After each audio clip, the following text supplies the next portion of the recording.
మళ్ళీ ప్రదోషమైతే దోషము అంటే చీకటి, ప్రదోషము అంటే చీకటి పడడానికి ముందున్న కాలము అసుర సంధ్య వేళ.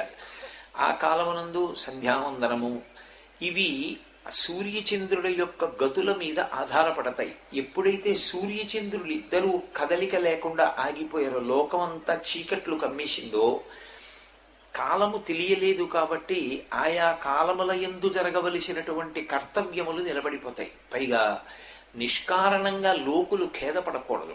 ఈశ్వరుడు యందు ఉన్నటువంటి గొప్పతనం ఏమిటంటే, అమ్మవారికి పాపం అమ్మవారికి పుణ్యం ఉంటాయా? ఉండవు. కానీ ఒక పని చేసినప్పుడు ఇతరులు బాధపడేటట్టుగా మనం చేశామనుకోండి, అది దోషమవుతుంది. అలా ఎప్పుడూ చేయకూడదు.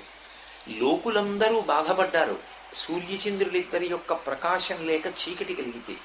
ఇవాళ పార్వతీదేవి కదా అని ఉపేక్షిస్తే రేపు లోకంలో మిగిలిన వాళ్ళు కూడా